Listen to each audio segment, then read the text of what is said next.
round goes to Nathaniel Erskine-Smith. You have 5 minutes.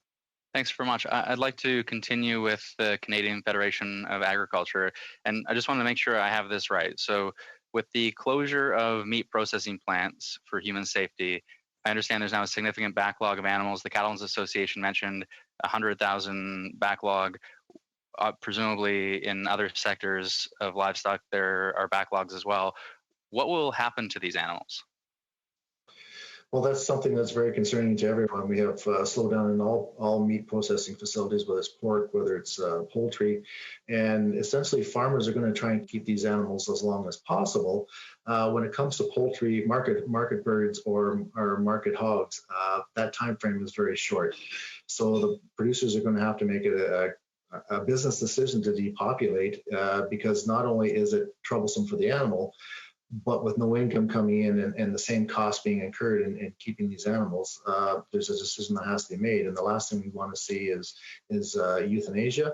But in some cases, it's the only answer to solve this problem. So we're looking for the government to help these processing facilities as much as they can to introduce more PPEs, whatever they need to do to keep the processing at whatever kind of normal is in today's world. And not all farmers are in a similar situation here, obviously. So where a farmer is a canola farmer, or like my father-in-law has soybeans. There obviously are economic considerations for all farmers, but for livestock farmers, there's this additional consideration of animal welfare. And so, to your knowledge, have any steps been taken to prioritize animal welfare, or are your farmers looking to prioritize animal welfare that have livestock?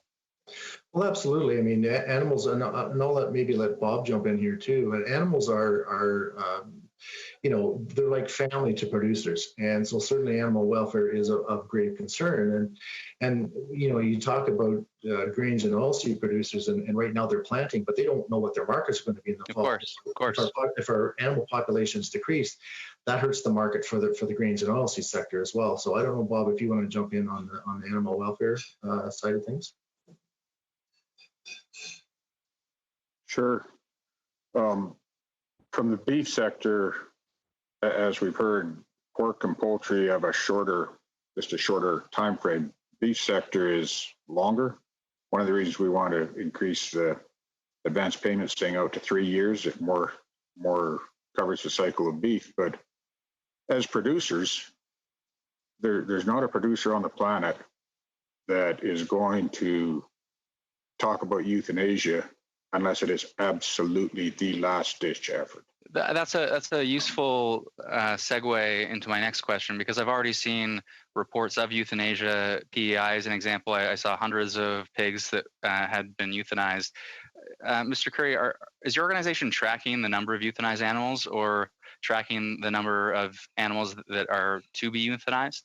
Is there any system of reporting here? Our system is staying in collaboration with our national commodities to get reports back from them. And you're right, particularly in the pork sector, there's great danger. I know in Manitoba, Quebec, and PEI in particular are looking at euthanasia. Ontario is very, very close. We even had a producer in PEI that spent $50,000 out of pocket to run an extra shift at the oil mill plant in Quebec on the weekend just to get his market pigs through. He's never going to recoup those costs, but he didn't want to euthanize his animals, so he found money to run an extra shift. So these are the kinds of things that, to Bob's point, that farmers will do what they have to keep these animals alive, but at some point in time, a decision has to be made.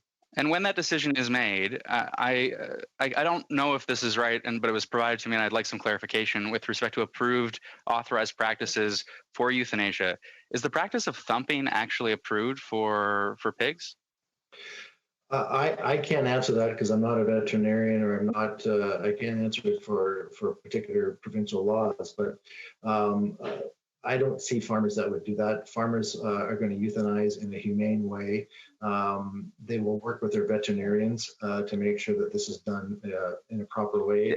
I hope that is the case, because I read the National Farm Animal Care Council suggests that blunt trauma euthanasia is acceptable, and that's administered by grasping the hind legs of the piglet and striking the top of the cranium firmly and deliberately against a flat, hard surface. I've seen pictures, certainly, of that cranium hitting a flat cement floor. And if that's approved, that's a challenge. And I would close because I'm running out of time. It just seems to me that this is what happens when we treat sentient animals as commodities. That, of course, there are economic fallouts. There's also serious fallout for animals. Thanks very much.